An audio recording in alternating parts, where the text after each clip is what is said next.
자, 우리가 이 성경을 크게 두 가지로 나누면은 구약과 신약이라는 거 여러분 다 잘 알고 있을 것입니다. 그 구약이라는 것은 옛 언약이라는 말이고 신약이라는 것은 새 언약이라는 말이잖아요. 그러니까 어떻게 보면 우리가 성경의 주제는 언약이다 이렇게 알 수 있죠. 그만큼 언약이 중요한데 우리는 사실 신앙생활하면서 이 언약이라는 걸 별로 생각을 안 하고 신앙생활 할 때가 많이 있습니다. 자, 처음에 주어진 언약이 있는데 그것이 이제 폐기가 되고 새 언약이 주어졌다 이거죠. 그런데 오늘 우리가 좀 전에 읽은 이 성경이 보면은 8절부터 12절까지가 에레미야서 31장 31절에서 34절을 인용한 말씀입니다. 그런데 그 앞에 7절과 끝에 13절이 부언해서 이것을 설명해 주는데 그게 바로 이 내용을 담고 있어요. 7절에 보면은 저 첫 언약이 무음하였더라면 둘째 것을 요구할 일이 없었으려니와, 또 13절을 보면은 새 언약이라 말씀하셨음에 첫 것은 낡아지게 하신 것이고 낡아지고 쇠하는 것은 없어져 가는 것이니라. 자, 그래서 첫 번째 주신 언약이 있는데 그것은 이제 낡고 사라져가고 새로운 언약을 주셨다. 이거를 이제 우리들에게 가르치는 거죠. 자, 이 말씀 속에서 우리는 먼저 하나님과 우리 사람의 관계에 있어서 이 언약이라는 것이 얼마나 중요한 것인가 하는 것을 생각하게 됩니다. 그런데 사람뿐만이 아니에요. 하나님 만드신 모든 창조 세계가 다 언약의 틀 안에 있습니다. 자, 오늘 우리가 이 말씀 가운데서요, 먼저 하나님과 우리 사이의 언약에 좀 주목을 해봐요. 그게 뭐냐 이것을 주목하고 그 다음에 그렇다면은 모든 삶의 영역에서 이 언약 신앙을 어떻게 적용할 것인가라고 하는 것을 우리가 한번 생각을 해봐요. 자, 먼저 이 언약이라고 하는 단어를 우리가 보면은요, 히브리어로는 베리트라고 하고 또 헬라어로는 디아데케라고 합니다. 그런데 그 의미가 우리가 보통 언약 그러면 약속이란 프로미스라고 생각하기 쉬운데 그것보다는 계약이다, 카바난트다 하는 그런 뜻입니다. 자, 아이가 말이죠. 아빠가 아이에게 약속을 해요. 너 요번 돌아오는 생일에는 아빠가 꼭 자전거 사줄게. 이거는 이제 일방적으로 아이에게 약속을 하는 거죠. 그런데 계약은 그것이 아니라 이거죠. 어느 한쪽이 아니라 상호 간의 약속입니다. 여러분, 요즘 우리 사회는요, 이 계약이라는 것이 점차로 일상화되고 있어요. 예전에는 회사에 취직할 때 그냥 회사가 일방적으로 나를 고용한다 이렇게 생각을 했어요. 심지어는 고용 조건에 대해서도 정확하게 설명을 안 해주고 그냥 무조건 가서 일을 하는 일들도 많이 있었습니다. 회사가 아주 일방적으로 갑이었죠. 그런데 이제 지금은 피차 간의 고용 계약을 맺는 것으로 이해를 합니다. 그래서 일을 시작하기 전에 근로자가 먼저 고용 조건이 담긴 고용 계약서 그것을 쫙 읽어보고 그리고 거기에 자기가 이제 동의를 해가지고 서명을 하고 또 회사 측에도 서명을 하고 이렇게 해야 고용 계약이 이제 성립이 돼. 그래야지만 이제 그 회사에서 일할 수 있게 되고 회사도 이 사람을 이제 자기네 회사에서 고용해서 사용할 수 있게 됩니다. 자, 우리가 집을 사고 팔 때도 또 전세를 들어가거나 낼 때도 여러분 다 어떻게 합니까? 계약금을 먼저 걸고 그리고 매매 계약을 하잖아요. 그런데 계약을 한 다음에 어느 한쪽에서 그걸 파기하는 수가 생기죠. 그러면 어떻게 합니까? 이제 위약금을 부는 거죠. 그래서 계약금 건 거를 다 잃어버리게 되기도 하고 만약에 집주인이 마음이 달라져 버리면은 계약금을 돌려주면서 그것에 배가 되는 돈을 또 더불어서 돌려줘야 된다 이 말이에요. 자, 우리가 그런 큰 돈은 아니더라도 여행 예약을 한 다음에 임박해가지고 그걸 취소하게 되면은 이제 위약금을 이제 물게 되지 않습니까? 자, 서양에서는 오래 전부터 익숙해 있던 이 계약 문화에 이제 우리도 점점 익숙해지게 되는 거예요. 우리도 점점 이제 모든 분야의 선진화가 돼가는 거죠. 자, 그런데 그런 다양한 계약의 역사는 하나님에게서 시작이 되는 겁니다. 여러분, 하나님은요, 우리 인간들과 계약하시는 분이에요. 아담과도 계약을 하셨어요. 또 노아와도 계약을 하셨습니다. 그리고 우리가 잘 아는 것처럼 아브라함을 불러서 가나안으로 가게 하시면서 그와 계약을 하십니다. 자, 성경에 보면 이렇게 하나님이 여러 사람과 계약을 맺는 그런 장면들이 소개가 되는데, 우리가 보통 성경에서 말하는 옛 언약, 첫 언약이라고 하는 것은 누구와 맺은 계약이냐? 그것은 이스라엘과 맺은 계약이라 이거죠. 이게 9절 상반절이 그걸 설명하는데, 또 주께서 이르시기를 이 언약은 이제 새 언약을 가리키는 거예요. 내가 그들의 열조의 손을 잡고 애굽 땅에서 인도하여 내던 날에 그들과 맺은 언약과 같지 아니하도다. 이 언약은 옛 언약과 같지 않은데, 그 옛 언약은 어떤 언약이냐면 애굽에 있던 이스라엘을 출애굽시켜 가지고 시내 광야에 와서 거기서 맺은 언약, 그 언약이 바로 옛 언약이었다, 그 말입니다. 그렇다면 그 계약의 내용이 뭐냐? 이게 출애굽기 6장 7절 상반절에 그 계약의 내용이 나오는데, 뭐라 하냐면 너희를 내 백성으로 삼고 나는 너희의 하나님이 되리니, 바로 이것입니다. 하나님, 우리 하나님 되고 우리가 하나님의 백성 되는 그것이 바로 하나님이 우리 인간과 맺는 계약이에요. 그래서 이것이 모세 오경에도 반복이 되는데, 레위기 26장 12절에 보니까 나는 너희 중에 행하여 너희 하나님이 되고 너희는 내 백성이 될 것이니라 그랬어요. 자, 그리고 또 여기에 지금 이 히브리서에서는 에레미야서를 인용하는데, 그 에레미야를 통해서 주어진 말씀, 다시 말하면 새 계약의 핵심도 바로 그겁니다. 이게 10절에 설명하죠. 또 주께서 이르시되 그날 후에 내가 이스라엘 집과 맺을 언약은 이것이니 내 법을 그들의 생각에 두고 그들의 마음에 이것을 기록하리라. 나는 그들에게 하나님이 되고 그들은 내게 백성이 되리라. 이거예요. 근데 이거를 또 바울도 그의 서신서에서, 신약에서 인용을 합니다. 고린도후서 6장 16절에 보니까 이와 같이 하나님께서 이르시되 내가 그들 가운데 거하며 두루 행하여 나는 그들의 하나님이 되고 그들은 나의 백성이 되리라. 똑같다 이거죠. 그러니까 여러분, 우리 구약이나 신약이나 또는 이스라엘과 맺은 언약이나 성도 우리 그리스도인과 맺은 하나님의 계약이 다 똑같아요. 뭐냐면 하나님이 우리의 하나님이 되고 우리가 그의 백성이 되는 것입니다. 자, 근데 문제는 뭐냐면요, 이 첫 번째 계약이 파기가 돼버렸어요. 9절 상반절에 보니까 그들은 내 언약 안에 머물러 있지 아니하므로 내가 그들을 돌보지 아니하노라. 이스라엘이 계약에 불성실한 거예요.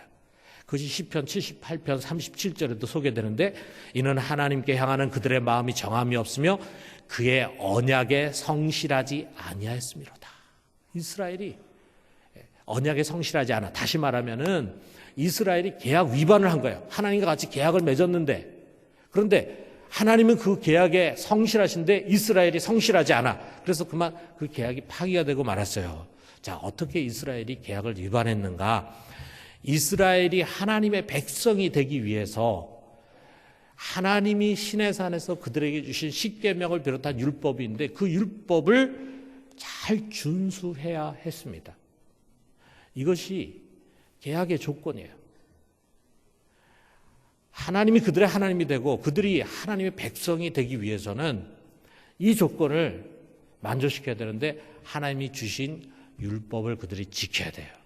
그래서 그 율법을 내가 잘 지키겠습니다 하는 계약의 표로 이스라엘이 한 의식이 뭐냐면, 태어난 남자 8일 만에 할례를 다 행했어요.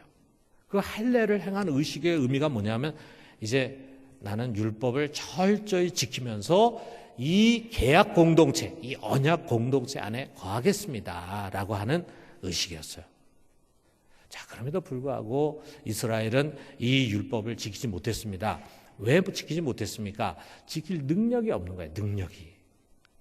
이미 그들이 죄로 오염돼 가지고 그들의 본성이 죄로 물들어 있어요. 자, 그러다 보니까 하나님이 그들에게 하라고 한 그 법은 옳은 법이에요. 그렇게 해야 됩니다. 선한 법이에요. 그럼에도 불구하고 그것을 지킬 힘이 없어요. 공부 못한 애에게 공부해라. 공부하면 훌륭한 사람 된다. 공부하면 미래 이렇게 길이 열린다. 좋죠. 그런데 공부할 능력이 없어. 공부할 능력이 없는 애에게 공부해라. 아무리 좋은 말로 해도 소용이 없잖아요. 자, 이것처럼 율법은 좋은 법이지만 그것을 지킬 힘이 우리 육체에 없다 보니까 효용이 없다 이거예요. 그래서 하나님 다른 방법을 쓰십니다. 이게 바로 로마서 8장 3절에서 4절의 내용인데 이렇게 말씀하고 있어요. 율법이 육신으로 말미암아 연약하여 할 수 없는 그것을. 자, 우리 육신이 연약하기 때문에 율법이 무기력해. 그래서 할 수가 없어요. 그것을 하나님은 하시나니 곧 죄로 말미암아 자기 아들을 죄 있는 육신의 모양으로 보내어 육신의 죄를 정하사 육신을 따르지 않고 그 영을 따라 행하는 우리에게 율법의 요구가 이루어지게 하려 하심이라 그랬어요. 자, 이제 율법이 아니라 그의 아들을 육신의 모양으로 직접 세상에 보내셨습니다. 그래서 우리 인간 내면 깊은 곳에 뿌리를 내리고 있는 그 죄를 다 끄집어내가지고 그 아들의 육체에 다 전가했어요. 그 아들의 육체 다 옮겼습니다. 그래서 그 아들 예수 그리스도는 모든 인류의 죄를 지고 십자가 위에서 죽으심으로 대속을 해주셨어요. 그것을 통해서 우리의 모든 죄를 다 도말하셨습니다. 다 없애주셨어요. 그러면서 하나님이 이제 우리와 새로운 계약을 세우십니다. 그 계약의 조건이 되는 세 가지 핵심을 우리에게 가르쳐 주는데 그것이 뭐냐? 자, 오늘 우리가 읽은 성경 속에 세 가지가 나오는데 첫째는 뭐냐면 이제 하나님이 그의 법을 돌판에 새겨서 주는 것이 아니라 우리 마음에 기록을 해 주신다. 자, 10절에 보니까 또 주께서 이르시되 그날 후에 내가 이스라엘 집과 맺을 언약은 이것이니 내 법을 그들의 생각에 두고 그들의 마음에 이것을 기록하리라. 이제 우리 마음에 기록해서 우리가 그것을 잘 지킬 수 있도록 우리를 변화시켜 주시겠다. 이것을 위해서 먼저 우리 속에 그의 영, 성령을 부어주셨습니다. 에스겔서 11장 19절에서 20절 역시 바로 이 새 언약에 관한 말씀인데 이렇게 말씀하고 있어요. 내가 그들에게 한 마음을 주고 그 속에 새 영을 주며 그 몸에서 돌 같은 마음을 제거하고 살처럼 부드러운 마음을 주어 내 율례를 따르며 내 규례를 지켜 행하게 하리니 그들은 내 백성이 되고 나는 그들의 하나님이 되리라. 이제는 그들이 내 법을 잘 지킬 수 있도록 그들의 마음을 변화시켜 주겠다. 이거예요. 그리고 둘째는 뭐냐면 하나님을 알게 해주셨어요. 여기 11절에 보니까 또 각각 자기 나라 사람과 각각 자기 형제를 가르쳐 이르기를 주를 알라 하지 아니할 것은 그들이 작은 자로부터 큰 자까지 다 나를 알미라. 너 좀 하나님 좀 알아가라. 이런 이야기를 할 필요가 없는 것이 스스로 그것을 학습해 갈 능력이 있다 이거죠. 어떻게 그게 가능합니까? 바로 그들 속에 임한 성령이, 각 사람 속에 임한 성령이 우리 각 사람을 진리 가운데로 인도하는 진리의 영이라 이거예요. 우리의 참된 선생이 되는 거예요. 그래서 요한일서 2장 27절에 이렇게 말합니다. 너희는 주께 받은 바 기름 부음이 너희 안에 거하나니 아무도 너희를 가르칠 필요가 없고 오직 그의 기름 부음이 모든 것을 너희에게 가르치며 또 참되고 거짓이 없으니 너희를 가르치신 그대로 주 안에 거하라. 그의 기름 부음, 성령이 이제 우리를 직접 가르치신다 이거죠. 하나님의 깊은 곳까지도 통달하시는 그 성령이 여러분 각 사람 속에서 우리 각 사람을 진리 가운데로 인도를 하시는 것입니다. 마지막 세 번째로는요, 우리의 죄를 기억하지 않는다 이렇게 말씀하세요. 12절에 보니까 내가 그들의 불의를 긍휼히 여기고 그들의 죄를 다시 기억하지 아니하리라 하셨느니라. 그래서 뭐냐면 완전한 속죄예요. 구약에서는 한번 제사를 드려도 그 다음에 또 죄를 지으면 그 죄 때문에 또다시 제사를 드리고 또다시 제사를 드리고 이렇게 반복해야 됐는데 이제 예수 그리스도께서 십자가 위에서 자기의 몸으로 완전한 제사를 드렸어요. 그래서 그 제사로 말미암아 죄가 단번에 영원히 사해졌습니다. 여러분의 과거와 현재와 미래 모든 죄값을 예수님 이미 다 치르셨어요. 영원히 사하게 된 것입니다. 자, 그래서 여러분 하나님이 이제 새롭게 우리와 계약을 맺게 됐는데 그 계약을 이제는 우리가 얼마든지 준수할 수 있도록 하나님께서 모든 것을 다 이루셨어요. 그 계약은 구약과 신약 망라하고 그가 우리 하나님 되고 우리가 그의 백성이 된다라고 하는 거예요. 그런데 옛 언약에서 그것을 유지하기 위해서는 그 조건이 뭐였냐면 그들의 행위였습니다. 행위. 그들이 율법을 철저히 지키고 의롭게 살아야지만 그들은 하나님의 백성으로 남을 수 있었어요. 그런데 이 새 언약은 다르다 이거죠. 하나님 모든 걸 다 하셨습니다. 그 아들을 보내셔서 먼저 우리 죄를 다 깨끗이 씻으시고 성령을 부어주셔서 하나님을 알게 하시고 그리고 우리의 마음을 변화시켜서 그의 계명을 지킬 수 있게 만들어 주셨어요. 그렇기 때문에 은혜라 이거죠. 은혜. 새 언약은 바로 은혜의 언약입니다. 그렇다면은 이 새 언약, 은혜의 언약의 조건이 무엇인가? 다른 거 아무것도 없습니다. 믿음의 믿음. 이 은혜의 사건을 누구든지 믿음으로 받아들이기만 하면, 다시 말해서 예수 그리스도를 통해서 우리에게 부어주신 하나님의 구속의 은혜를 아멘으로 받아들이기만 하면은 그는 하나님의 백성이 되고 그리스도 안에 거하게 되는 것입니다. 이스라엘이 율법의 공동체였다면 우리 교회는 믿음의 공동체라 이거죠. 그리고 이것은 옛 언약과 달리 하나님과 우리 사이에 새롭게 맺어진 언약은 결코 끊어지지 않습니다. 왜? 그것의 전제 조건이 우리의 행위나 노력에 있는 것이 아니라 하나님의 신실하심에 달려있기 때문이에요. 하나님은 그의 백성으로 한번 삼으신 우리를 끝까지 붙드십니다. 하나님 믿으시기 때문이에요. 우리는 그 믿으신 하나님, 신실하신 하나님을 믿는 것입니다. 그리고 그분을 믿는 한 우리는 그가 끝까지 책임지시는 그의 백성이고 그의 양이 되는 것입니다. 여러분, 이 히브리서는 그 당시 박해가 매우 심한, 그래서 배도자들이, 믿음을 떠나가는 사람들이 많이 나오는 그때 쓰여진 성경이에요. 박해가 오게 되면 믿음을 떠나가는 사람이 있습니다. 가정에서 시험이 오거나 또는 시험에 드는 일이 생기면 믿음을 떠나가는 일들이 있습니다. 여러분, 제가 부탁드립니다. 사랑하는 성도 여러분, 어떤 경우에도 하나님과 그의 아들 예수 그리스도를 믿는 믿음을 붙들고 그분의 언약 안에 거하기를 주님의 이름으로 축원합니다.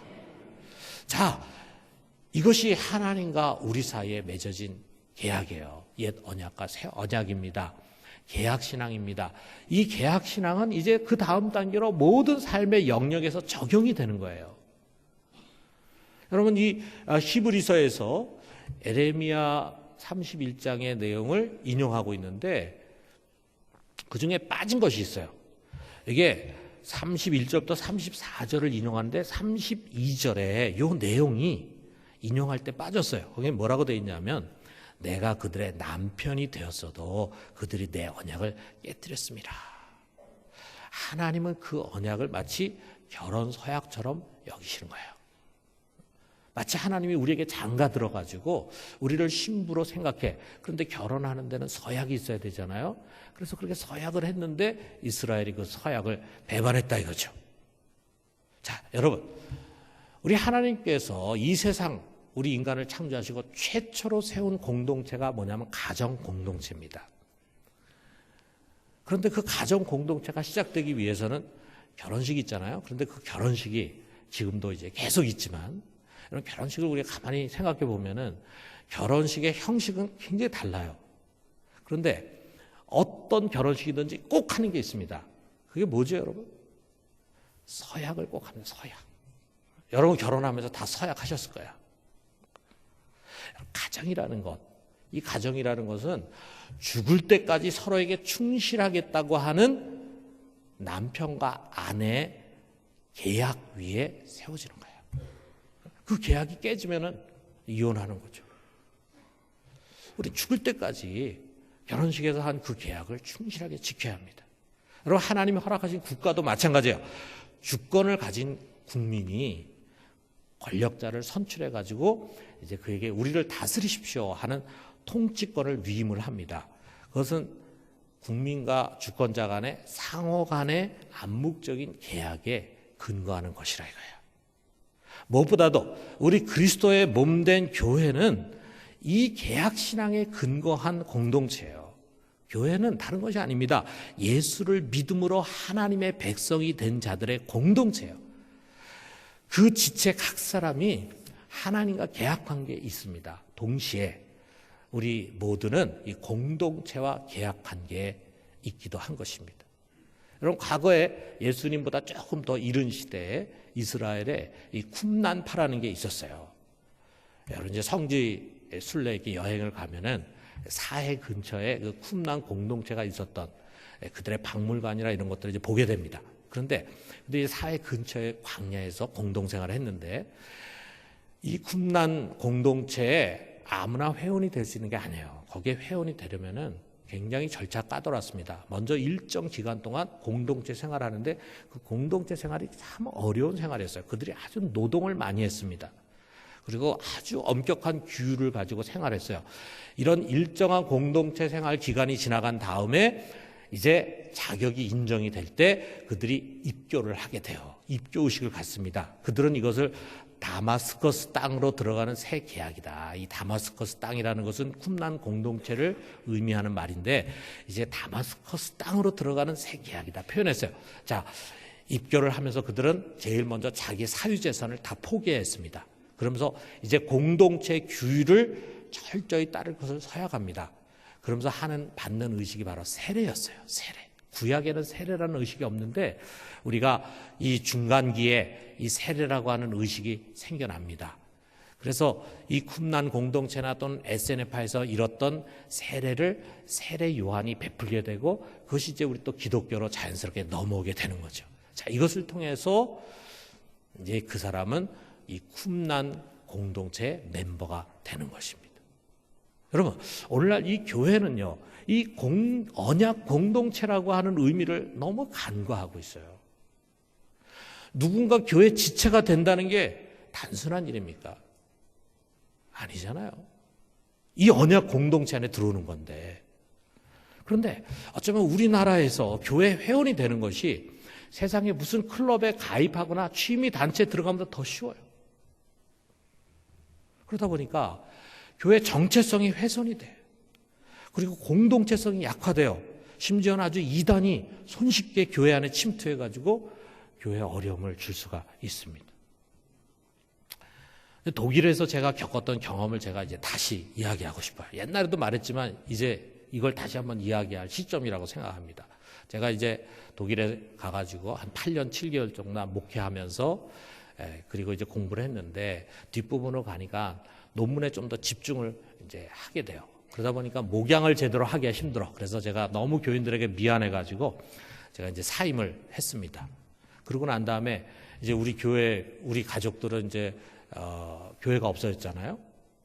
어디 교회를 나가야 되는데, 독일에서 앞으로 얼마나 더 있게 될지 모르지만 한 주일에도 우리는 예배를 빠지면 안 된다. 그래가지고 우리가 몸을 담게 될 독일 교회를 찾았습니다. 우리와 좀 신앙을 공유할 수 있는 그런 교회를 찾게 됐는데, 마침 OM 단체, 선교단체 출신의 목사님이 목회하고 있는 아주 복음적인 교단의 교회가 있었어요.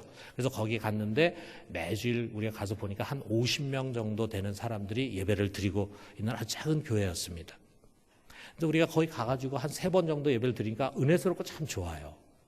사람들도 친절하고. 그래서 우리 가족들이 이제 회의를 했습니다. 우리가 이 교회에 이제 등록을 하고 교회 회원이 되자, 이렇게 생각을 해가지고 거기에 있는 장로에게 우리가 등록하겠다 얘기를 했어요. 장로가 이제 환영을 해줘야 되잖아요. 우리 같으면 그렇지 않아도 당신들이 언제나 등록할까 우리 기다렸습니다, 이렇게 해야 되는데 왜 이렇게 빨리 등록을 하십니까? 이렇게 의아하면서 반문하는 거예요. 그래서 저희는 우리 한국 교회는 방문한 첫 주일에 교회 등록하기도 합니다. 그랬더니 더 놀라는 거예요. 그러면서 자신들은 등록을 그렇게 쉽게 받지 않는다.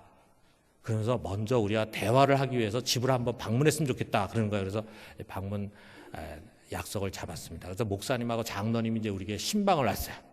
와가지고는 이제 이야기를 나누는데, 이분들이 알고 싶은 게 뭐냐면, 자, 우리가 한 3주 이게 동양 사람이 갑자기 독일 교회에 왔는데 보니까 같이 예배도 드리고 찬송도 하고 하니까 신앙이 있는 것 같은데, 과연 이 사람들이 자기네 교회 회원이 될 자격이 있는가, 이걸 알고 싶은 거예요. 그래서 제일 먼저 뭘 묻냐면 우리들의 신앙 간증을 듣고 싶고 신앙 고백을 듣고 싶대요. 나한테 간증하라니까, 어떻게 예수를 믿겠는지 간증하라니까. 그래서 제가 속으로 생각했습니다. 제가 이 교회 가서 얘기했거든요. 잠깐 소개할 때, 내가 요 바로 옆에 도르트문트라고 하는 도시의 한인교회에서 9년 가까이 목회를 했다. 그 교회는 이 교회보다 2배로 큰 교회다. 이런 얘기를 이제 했거든요. 그런데 저한테 제가 목사라는 거 아는데도 신앙 간증을 하라는 거예요. 그래가지고 저부터 시작해가지고 우리 집사람, 우리 아이 모두가 어떻게 예수를 믿게 되고 예수를 누구라고 나는 믿고 고백합니다. 꼭 새신자처럼 그렇게 다 이야기를 했습니다. 그랬더니 그들이 우리의 신앙 간증을 듣더니 자기들의 신앙하고 똑같다고 아주 기뻐했어요. 근데 끝인 줄 알았어요. 그랬더니 가방을 열더니 거기서 서류를 꺼내. 그 서류에 뭐가 빽빽히 적혀 있는데 보니까 이제 교회에 등록하면 회원이 되는데 그럼 우리가 무엇을 할 수 있고 또 무엇을 해야 하는가, 그것에 대한 내용이 거기 적혀 있는 거예요. 다시 말하면 이제 회원의 권리와 의무, 이것을 이제 가르쳐 주는 겁니다. 그래서 거기에 보니까 뭐 우리가 이제는 회원이 되면은 공동의회에 참여해가지고 교회 살림에 관여할 수 있다. 그 다음에 교회 지도자를 선출할 수 있다. 이런 권리가 있고, 아울러 회원이 되면은 크건 작건 교회 봉사를 해야 되고 재정적인 책임을 감당해야 된다. 이거 하나하나 읽으면서 그렇게 하겠습니까? 이렇게 질문을 하는 거예요. 그래서 제가 예, 그렇게 하겠습니다. 그러면 또 우리 집사람한테 묻고 우리 애한테 묻고 하나하나 다 이제 묻는 거예요. 그래서 맨 마지막에 그러면 이제 여기 사인을 하십시오. 그래가지고 저희가 이제 이름을 쓰고 사인을 했습니다. 그러면 다 끝났다 그래가지고 이제 식사를 같이 하는데 그 자리에서 장로가 이런 양해를 구해요. 이런 절차가 여러분들에게 생소할지 모르지만 우리는 교회에 많은 사람이 들어오는 것보다도 신앙을 함께 공유할 수 있는 사람과 함께하는 것을 더 중요하게 생각합니다. 이렇게 이야기하는 거예요. 근데 그 얘기를 듣는데 제가 지나간 9년 동안 바로 옆에 있는 교회에서 제가 담임 목사로 한인교회를 했는데 많은 사람들이 와서 등록을 하게 됐는데 한 번도 저는 이런 시간을 가진 적이 없다는 것 생각하면서 굉장히 부끄러운 마음이 들었어요. 자, 이렇게 서약을 하고 난 다음에 그 다음 주일 되니까 저희들은 이제 열렬하게 환영하는 환영식을 예배 시간에 갔습니다. 앞으로 다 나오라 그래가지고 꽃도 주고 다 박수로 환영하고 찬송가도 불러주고 막 그랬어요. 자, 그러고 난 다음에 그해 연말에 이제 공동회의가 있었어요. 그래서 공동회에 이제 회원들은 참여해라 그래가지고 저희도 회원이니까 이제 예배 끝나고 남았습니다. 그랬더니 밖에다가 이제 식탁을 차려놨는데 그 식탁에 접시가 딱 25개야. 그래서 깜짝 놀랐어요. 아니, 이 많은 사람들인데 왜 여기 25개인가 했더니 알고 보니까 거기에 예배 드린 사람 한 50명 정도 되는데 교회에 정식으로 등록한 회원은 25명밖에 없었어요. 그중에 우리 가족 3사람이 들어있었습니다. 우리가 많은 비중을 차지하고 있었죠. 근데 우리 깜짝 놀랐어요. 우리는 교회에서 예배도 드리고 활동하면서 누가 등록을 한 교인인지 아닌지를 전혀 구별할 수가 없는 거예요. 그냥 자유롭게 교회 활동하고 참여하는데 거기에 등록을 하는 사람은 교회에 대한 권리와 의무를 행하려고 하는 결심이 선 사람만 등록을 하는 거예요. 독일 사람 참 지독하다는 생각이 들더라고요. 저에게는 아주 신선한 경험이었어요. 꼭 같지는 않지만 제가 나중에 보니까 서양 교회들이, 미국의 교회나 또는 유럽의 교회나 이런 교회들이 대체로 이런 마인드와 시스템을 갖고 있었습니다. 개학 신앙이 원인이기도 했지만 개학 문화라고 하는 것이 우리보다 훨씬 일상화가 되어 있었어요. 우리 한국 교회도 이제는 어떻게 보면은 교인 숫자 불리기보다는 교회 본질과 정체성을 좀 돌아봐야 할 때다. 이런 생각이 듭니다. 여러분, 우리 교회에 등록한다는 것은 정말 교회의 소중한 지체가 되는 거 아니겠습니까? 그 교회가 지향하는 신앙에 공감하고 함께 그 신앙을 지켜가는 것입니다. 아울러서 교회 손님이 아니라 이젠 교회 주체가 돼서 권리와 의무를 함께 나누면서 함께 교회를 만들어가고 세워가는 것입니다. 이런 책임의식 위에 서 있을 때 진정한 교인이라 할 수 있을 거예요. 여러분, 미국에 굉장히 많은 교회들이 있는데 미국에서 가장 큰 교회가 어떤 교회인지 아십니까?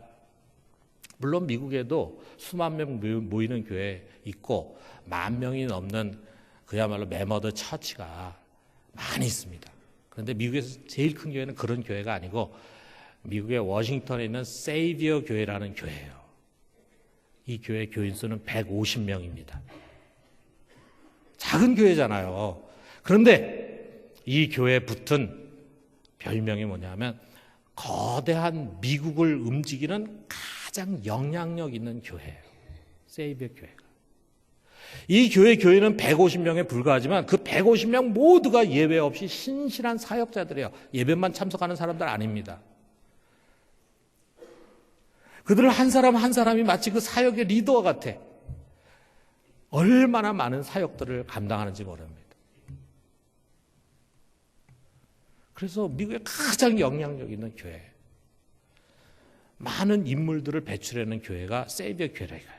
그래서 이 교회를 본받아가지고 워싱턴에 뉴 커뮤니티 교회라는 교회가 있는데 그 교회는요, 이 교인이 되기 위해서 5가지 기본 의무, 이거를 명시하고 있어요. 이거에 동의하는 사람만 그 교회에 이제 회원이 되는 거예요. 그것이 뭐냐? 첫째는 뉴 커뮤니티 교회의 신앙 선언에 명시된 교회의 신조를 받아들일 것. 신앙이 같아야 된다. 둘째, 뉴 커뮤니티 교회가 표방하는 소명과 비전을 지지할 것. 이 뉴 커뮤니티 교회가 하려고 하는 그 방향, 거기에 같이 공감해야 된다. 셋째, 하나님과 서로와의 관계 속에서 성장할 것. 영적으로 성장해 가야 된다. 배우고 훈련받고 해야 된다. 그 다음에 네 번째, 하나님이 주신 은사들을 다른 회원들과 나누면서 뉴 커뮤니티 교회를 통해서 예수를 섬기는 데 사용할 것. 뭡니까? 봉사입니다. 봉사. 하나님 주신 은사를 가지고 다른 지체를 섬기고 이웃을 섬기는 그 봉사를 꼭 해야 한다. 마지막 5번째는 물질적으로 헌신할 것. 헌금해야 된다. 교회 재정적인 책임을 져야 된다. 이거죠. 5가지. 자, 저는 이것을 보면서 정말 이거 필요하다. 정말 그래야 된다 하는 공감이 들었어요. 여러분, 말씀 뵙겠어요. 우리 하나님은 계약의 하나님이십니다. 계약을 맺으실 뿐 아니라 그 계약을 신실하게 지키시는 미쁘신 하나님이십니다.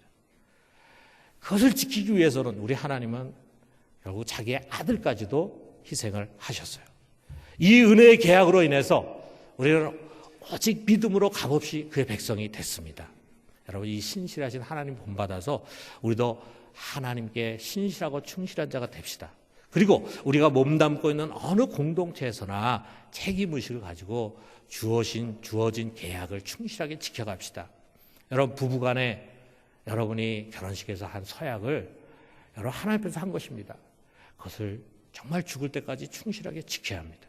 여러분, 직장이라든지 또는 국가도 마찬가지입니다. 특별히 무엇보다도 교회 공동체에 대한 책임의식을 갖고 교회를 사랑하고 교회를 건강하게 세워갑시다. 그래서 올 한 해 어느 곳에서나 정말 신실한 그리스도인다라고 하는 이야기를 듣는 그런 충성된 자로 세워져 갈 수 있게 되기를 주님의 이름으로 축원합니다.